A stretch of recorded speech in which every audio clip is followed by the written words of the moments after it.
Ed here with the Digital Digest, and today I wanted to share a quick unboxing and first look at the Lenovo Legion 7. Now, this is not my first look at the Legion 7 line, but it is my first look at the configuration that Lenovo just sent over for review. So the specifications you're about to see retail for roughly $3,000 US. I will include a link in the description, and as the price suggests, this is one of the most powerful gaming laptops on the market here in 2021. So this is powered by an AMD 5900HX 8-core CPU. It has 32 gigs of RAM, a 1 terabyte NVMe SSD. We've got Wi-Fi 6, a 1600p, 16-inch, 165 hertz, 16 by 10 display, which is one of the better ones on the market. But the star of the show of this beast is the Nvidia RTX3080. It is a max power GPU, 16 gigs of VRAM. It is a monster. So I'm excited to share it with all of you. Let's take a look at this bad boy and see what we are actually working with. So packaging out of the way. And for those of you that have not seen my Legion 7 coverage in the past, I'll tell you right now, it is a favorite of mine.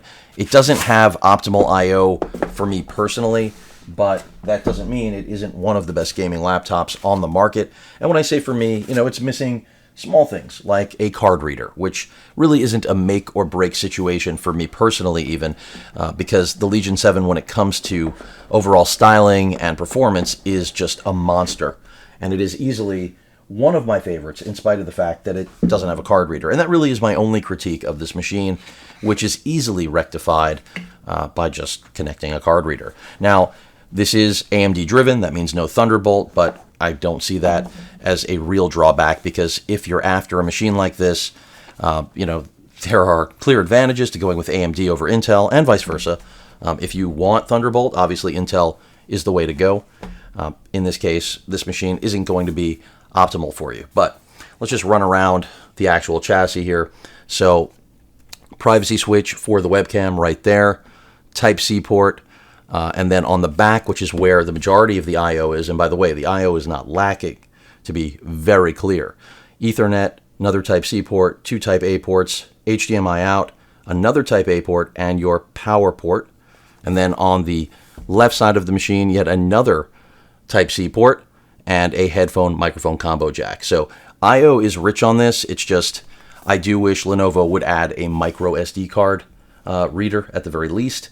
But in a machine this class, it's easy to imagine having a full-size SD card reader.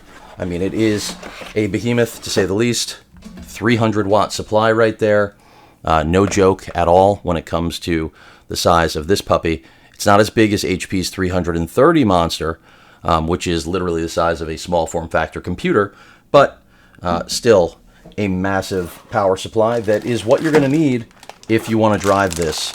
And if performance is what I anticipate, this is one of the few machines out there that you can easily achieve legitimate 4K gaming with. It's not going to run like a desktop 3080, but it will run, very similar, not quite desktop 3070 performance, but it should eke pretty close. So I'm excited to try video editing with this, and one of the huge advantages, which I think is a big advantage over much of the competition, again, is the display that this sports, which I think is ideal for work, not just gaming. So content creation, and the display is, in my opinion, one of the best on the market. So let's go ahead and power that up. If you're a fan of RGB, Lenovo's got that covered too.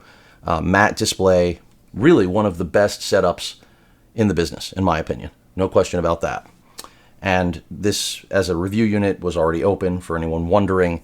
This is the first time I'm looking at it, even though, as I've mentioned, I've already demoed a Legion 7, nothing this powerful. And look, my daily driver is based around an AMD processor, similar 8-core chipset, and it's excellent. I mean, battery life is amazing. I'm not expecting amazing battery life here, but I am expecting good battery life. So this has a lot going for it. I really think that between the display, overall build quality, which is some of the best in the business, a great keyboard, you get a full numerical keypad for those of you that are looking for it, really nice touchpad as well, it's tough to beat this machine. In fact, if I was in the market looking to purchase a strictly business yet completely capable gaming machine that isn't ostentatious and really subdued, but can be, if you want to turn up the RGB on this thing, it can get lit, so to speak.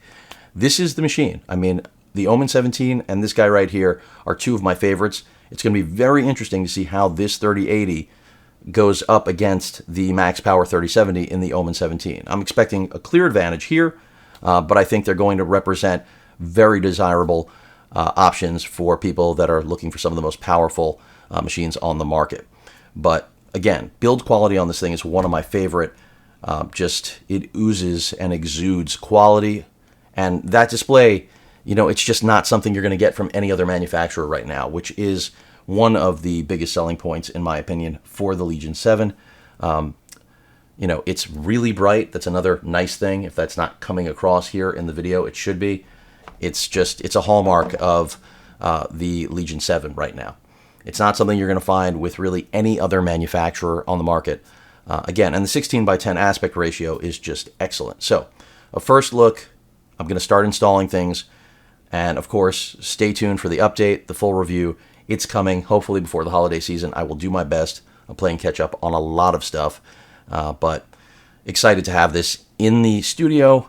I mean, the webcam having a privacy switch is another big deal, but to me, this is just one of the nicest machines on the market. And Lenovo, I really think, has done a fantastic job this year with giving us some high quality, incredibly powerful laptops. So this is no exception. And, all of a few years ago, I really wouldn't have imagined AMD taking on the role that they have and helping cement machines like this, but they have. So kudos to both Lenovo and AMD for making big things happen here in 2021. Any questions or comments, please feel free to post them. Hit that like button. And as usual, please feel free to subscribe and please stay safe. Later.